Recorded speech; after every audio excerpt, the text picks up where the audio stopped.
KaraokeBooks. The War of the Worlds. Written by Herbert George Wells. Chapter 6. The Heat Ray in the CHOBHAM Road. It is still a matter of wonder how the Martians are able to slay men so swiftly and so silently. Many think that in some way they are able to generate an intense heat in a chamber of practically absolute non-conductivity.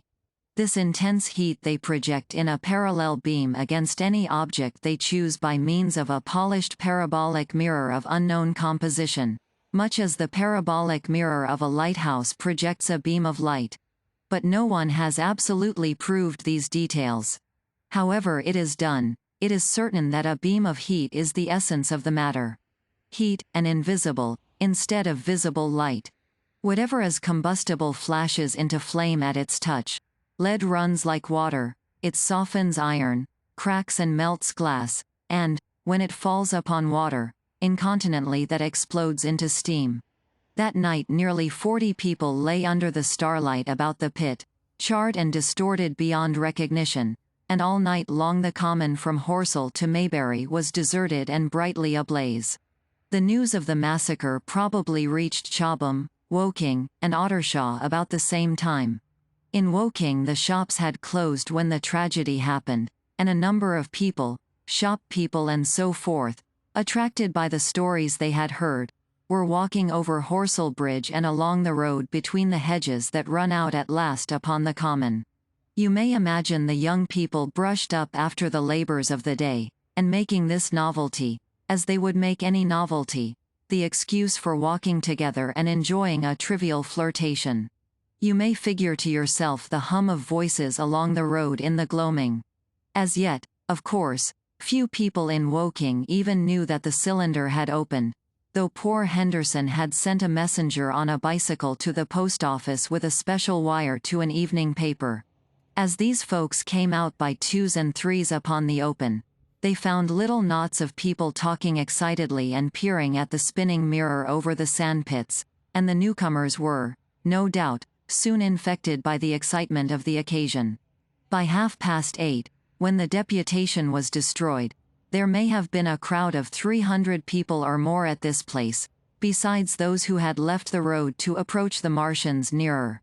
There were 3 policemen, one of whom was mounted, doing their best, under instructions from Stent, to keep the people back and deter them from approaching the cylinder. There was some booing from those more thoughtless and excitable souls to whom a crowd is always an occasion for noise and horse play. Stent and Ogilvy, anticipating some possibilities of a collision, had telegraphed from Horsell to the barracks as soon as the Martians emerged, for the help of a company of soldiers to protect these strange creatures from violence. After that they returned to lead that ill-fated advance.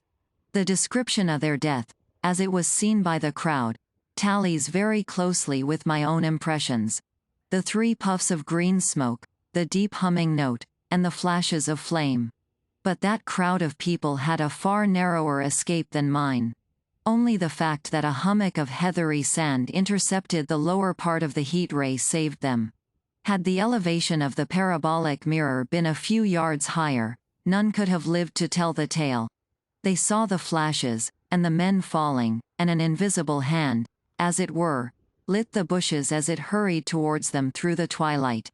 Then, with a whistling note that rose above the droning of the pit, the beam swung close over their heads, lighting the tops of the beech trees that line the road, and splitting the bricks, smashing the windows, firing the window frames, and bringing down in crumbling ruin a portion of the gable of the house nearest the corner. In the sudden thud, hiss, and glare of the igniting trees, the panic-stricken crowd seems to have swayed hesitatingly for some moments. Sparks and burning twigs began to fall into the road, and single leaves, like puffs of flame. Hats and dresses caught fire. Then came a crying from the common. There were shrieks and shouts, and suddenly a mounted policeman came galloping through the confusion with his hands clasped over his head, screaming, "They're coming!" A woman shrieked, and incontinently everyone was turning and pushing at those behind, in order to clear their way to Woking again. They must have bolted as blindly as a flock of sheep. Where the road grows narrow and black between the high banks, the crowd jammed, and a desperate struggle occurred. All that crowd did not escape. 3 persons at least, 2 women and a little boy, were crushed and trampled there, and left to die amid the terror and the darkness. KaraokeBooks.